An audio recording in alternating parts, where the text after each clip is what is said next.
Hi everyone, and welcome to another episode of Coffee with Sarah.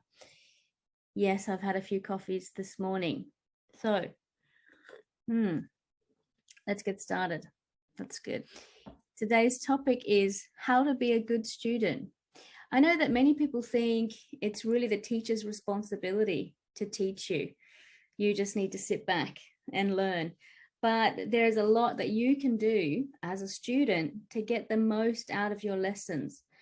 So, first of all, I would like to just show you how I use material to enhance my lessons.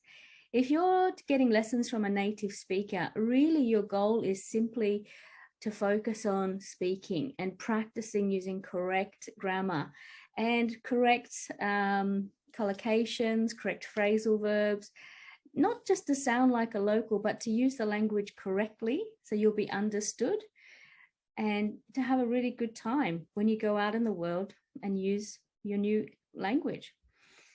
So let me show you.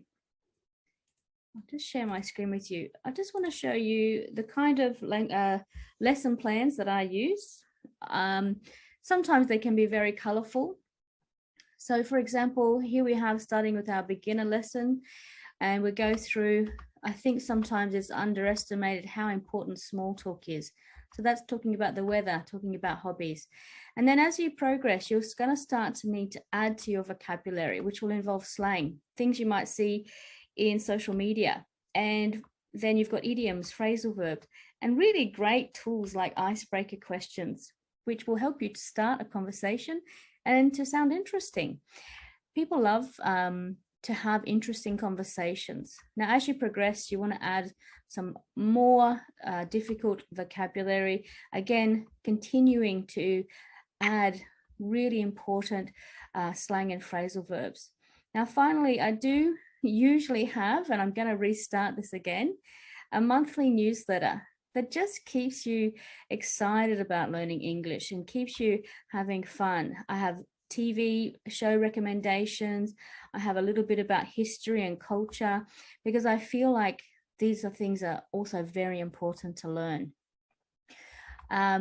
So yeah, keep your eyes out. If you're on my mailing list, you'll probably start to receive the newsletter again. So the other things I recommend, if you want to take notes, I recommend it. Whether or not you just want to print out the lesson plan and write notes, or you want to have a separate file, we can always have a shared document where I write notes and then you can add your own notes, whatever is easiest for you.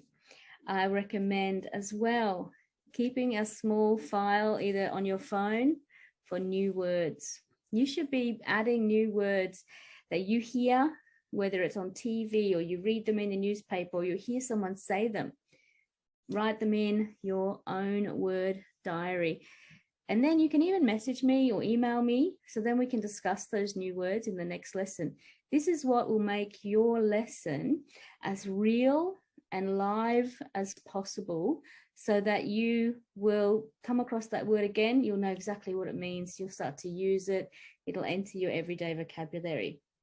So I hope you can really get the most out of your lessons. Don't waste time just thinking if you sit there and listen, it'll happen. Talk as much as possible. Ask your teacher questions. I love it when my students ask me questions because then I know that this is really becoming part of their life and they want to know more. So don't be afraid. Ask questions. Enjoy the lesson. Make jokes. Make mistakes. This is the way that you will grow. Just keep practicing. So thank you very much for joining me today on Coffee with Sarah, and I'll see you next time. Have a great week.